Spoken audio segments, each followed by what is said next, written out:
Asia की सबसे बड़ी फौजी मश्क कोबरा कोल्ड 2023 का आगाज हो गया है। थाईलैंड में शुरू होने वाली इन फौजी मशकों में 30 मुल्कों के 7,000 से ज्यादा फौजी हिस्सा ले रहे हैं। मशकों के इनेकाद के लिए थाईलैंड मशकों में शरीक Pakistan, America, Israel, Germany, Sweden समेत दीगर दर्जनों ममालिक के 7,000 से ज्यादा फौजियों की मेजबानी कर रहा है। ताहम पाकिस्तान की जानिब से मशकों में शिरकत से मुतल्लिक कोई बयान जारी नहीं किया गया। गैर मुल्की मीडिया के मुताबिक अमेरिकी फौज के इंडो पैसिफिक फ्रंट के कमांडर जनरल जॉन अकेलिनियो ने बताया कि कोविड की वजह से इस मश्क को मुअत्तल करने के बाद इस साल की मशकें तकरीबन 6,000 अमेरिकी फौजियों और दूसरे ममालिक के 1,000 से ज्यादा फौजियों की मौजूदगी में मुनक्किद की जा रही हैं। अमेरिकी जनरल ने मजीद कहा कि 10 मार्च तक जारी रहने वाली ये मुश्तरका मशकें जाहिर करती हैं कि किस तरह मुश्तरका रद्द अमल एक खुले और आज़ाद खित्ते को बरकरार रखने में मददगार साबित होगा, ताकि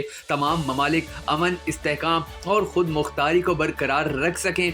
बैंकॉक में अमरीकी सफारत खाने ने इस बात पर जोर दिया कि इस साल की मशकों में पहली बार खलाई मशकों का इनेकाद भी किया जाएगा, जिसका मकसद फौजी कार्रवाइयों पर शमसी तूफान के असरात को समझना है। रिपोर्ट के मुताबिक इन फौजी मशकों में थाईलैंड, अमेरिका और जापान की फौजी और सिविलियन खलाई एजेंसियां मौजूद हैं। इन मशकों के तमाम मराहिल में जापान, सिंगापुर, जनूबी कोरिया, मलाइशिया और इंडोनेशिया जैसे ममालिक मौजूद हैं, लेकिन इंसानी हमदर्दी की मशकों में चीन, हिंदुस्तान और ऑस्ट्रेलिया ही हैं। इससे पहले दुनिया की सबसे बड़ी फौजी मशकें 2018 में रूस ने की थीं। रूस की तारीख की सबसे बड़ी फौजी मशकों का आगाज साइबेरिया के जनूबी हिस्से में हुआ था। तब रूसी वजीर दफा सेर्गई शोइगु ने कहा था कि एक हफ्ते तवील इन मशकों में 3 लाख फौजी, 36,000 फौजी गाड़ियां, 1,000 जहाज और 80 जंगी जहाजों ने शिरकत की। दूसरी जानिब रूसी हुक्काम ने उन इल्जामात को भी रद्द किया कि इन मशकों से मगरबी दफाई इत्तेहाद के किसी रुकन मुल्क की सलामती को कोई खतरा होगा।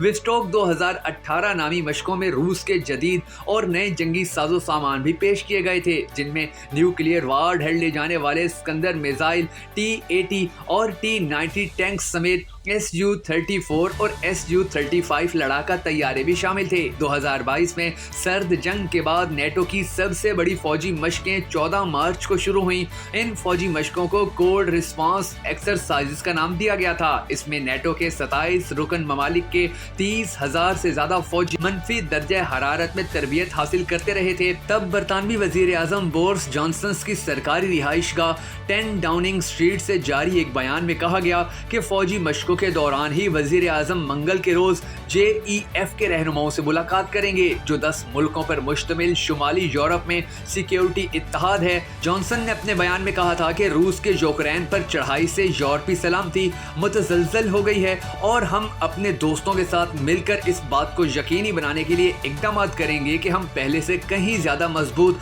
और मुत्तहिद होकर उभरें। रूसी सदर व्लादिमीर पुतिन की धमकियों के खिलाफ हमारी मज़ाहमत को यकीनी बनाने और फौजी लिहाज से आगे बढ़ने की अशद जरूरत है। हमें इस बात को भी यकीनी बनाने की जरूरत है कि हम अपनी तवानाई की फराहमी, अपनी मुईशत और अपनी कदरों को रूसी मदाखलत से महफूज रखें। JEF का कयाम सन 2012 में अमल में आया था। इसी इत्तेहाद के ममालिक 2022 में बरतानवी क़यादत में फौजी मशकें कर रहे थे, ताकि रूस की सरहद से मुतसिल स्ट्रेटेजिक इलाकों में नकलो हरकत की आज़ादी को यकीनी बनाया जा सके और रूस पर नजर भी रखी जा सके।